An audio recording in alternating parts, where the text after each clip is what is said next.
what you said earlier as well about considering people's lives, I just think we don't do enough of that in this industry at all. We are so quick to judge and so quick to defend the dog. And yes, we're all in it for the dogs. Yes, we do it for that passion and around it. But you cannot, like you say, you cannot work with a dog without working with the owner, and you have to get them on board to be able to make changes for that dog. And if we are just literally bypassing that and not just getting frustrated and just getting angry at them and just going like, oh my God, these people are just really annoying, they don't do it, how is that going to help the dog in the end? Yeah. It's I'm trying to think where the thought process comes from in terms of our industry in this behaviour role that we've got. Like, is it through the education system, whether that's CPD providers or the universities or what have you? Where do these training plans, or rather the depth of these training plans, where have they come from to think that we are then giving all of that information to someone? Because if I think about it, like, you know, if I put myself back in my university shoes, where I am really trying to, like, I'm there because I want to be there. I am that geek. I am that person that will consume and consume and consume, and I love it. And then somehow we think that needs to translate into a written storybook, essentially, to give to a client. And I just think it's too much. And I think sometimes a good majority of clients are walking away feeling incredibly overwhelmed by the volume of information that we as the professionals are giving them. Yeah. And I think back of like things that like people that I've worked with, like they might have given me extra handouts and things. Like I worked with a nutritionist recently and she gave me extra handouts and I didn't read it all at once, but like after a while, I'm like, oh, I'll have a little read of that. So, you know, you can have that there, but I think getting those main points across is really key rather than go, here's a 15-page report, like do your homework. Like I don't know anyone that really learns like that or has time to learn like that.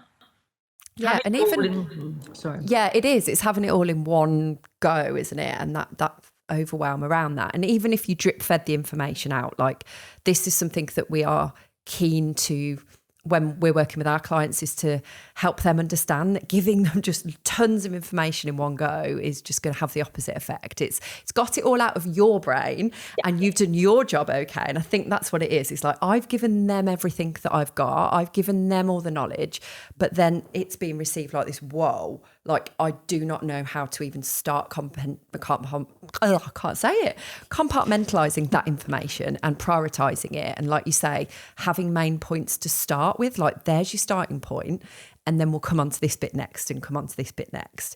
That just absolutely simplifies things, doesn't it? And makes it achievable for people. Absolutely. Yeah. In the same way that hopefully we train a dog, like shaping them, you know, hand targeting, you know, the marker word, building that up, and then gradually doing everything in steps, not just expecting them to, I don't know, come when you call them, when you've just let them off for the first time after doing a few reps at home, like really breaking it down.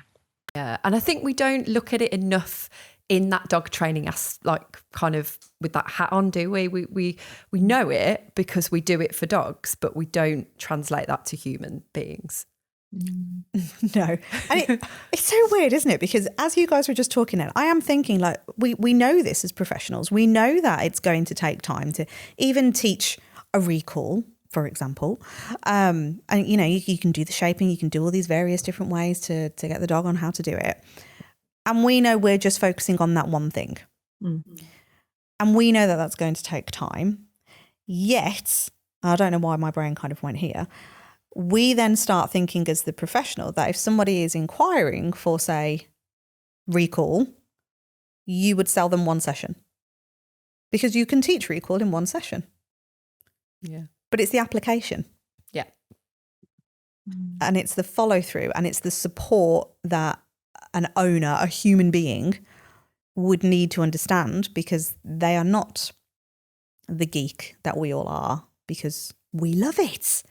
We love the nitty gritty stuff of it. We're like, oh, why did the dog do that there and then they didn't do it there? Oh, what's different? Was it the texture of the grass? Did it suddenly go from grass to pavement? And now that's what's kind of fucked it all up. And it's just like, and the owner's like, I have no idea what you're doing. Really care what you're Your about brain's clearly just going like pick all these different things. But I think again, that one session sort of like thought process is like, I've brain dumped all the information over to you. I've done my part. Now it's up to you to do the rest. And again, without that thought process around how much practice that takes and how much repetition and how much muscle memory and creating a new habit and all of those things, just doesn't seem to be that connect, does it? It's like job done, just like, you know, wash my hands of those people now, almost. But then in the same vein, I'm saying that, and in the same vein, we're like, well, they didn't book another session with us. They didn't come back to me.